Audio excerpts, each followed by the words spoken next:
முதல்ல இந்த cheese fire அப்படின்றதுக்கான ஒரு அர்த்தம் என்ன அப்படின்றது பார்க்கும்போது, ஒரு நாட்டுக்கும் போர் நடந்துகிட்டு இருக்க நேரத்தில் சீஸ் ஃபயர் அப்படின்ற ஒரு விஷயம் வந்தா அந்த போர் முடிஞ்சிடுச்சு அப்படின்னு சொல்லி அர்த்தம் கிடையாது.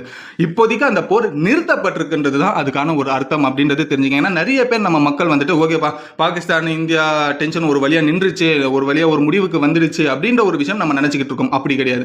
சீஸ் ஃபயர்ன்றது இப்போதைக்கு நிறுத்தப்பட்டிருக்கு. பட் இது எப்ப வேணாலும் ஆரம்பிக்கலாம் அப்படின்றது தான். ஏன்னா சீஸ் ஃபயர் ரெண்டு நாடுகளுக்குள்ள ஒரு அண்டர்ஸ்டாண்ட்ல இப்போதைக்கு வந்துட்டு ஓகே அப்படின்னு சொல்லி ஒரு அளவுக்கு சமாதானம் ஆகியிருக்காங்க அப்படின்ற ஒரு விஷயம் தெரிஞ்சுக்குங்க. ஸோ ஃபர்ஸ்ட் இதை தாண்டி இப்போ பாகிஸ்தான்ல இருந்து சைட்ல வந்த ட்ரோன் அட்டாக்ஸ் கடந்த 2 நாளா இந்தியா வந்துட்டு ஃபேஸ் பண்ணிட்டு இருக்கு அப்படின்றது சொல்றோம்ல. இந்த ட்ரோன் முழுக்க எங்கெங்கெல்லாம் விழுந்திருக்கு அப்படின்ற ஒரு இடம் எல்லாம் இருக்கு. ராஜஸ்தான், பஞ்சாப், அப்புறம் இந்தியாவை ஆக்கிபை பண்ண காஷ்மீர் அப்படின்ற இருக்கிற இடங்கள்ல எல்லாமே ட்ரோன்ஸ் எல்லாமே விழுந்திருக்கு. அதுக்கப்புறமா அதோட ஏவுகணைகள், பாகிஸ்தானோட ஏவுகணைகள் எல்லாம் விழுந்திருக்கு இல்லையா, அது எல்லாமே நம்மளோட சயின்டிஸ்ட் எல்லாத்தையுமே ரிசர்ச் பண்ணிக்கிட்டு இருக்காங்க. பட் அதுல அடுத்த ஒரு ஷாக்கிங்கான இன்ஃபர்மேஷன் என்ன தெரிய வந்திருக்குன்னா, பல விதமான ட்ரோன்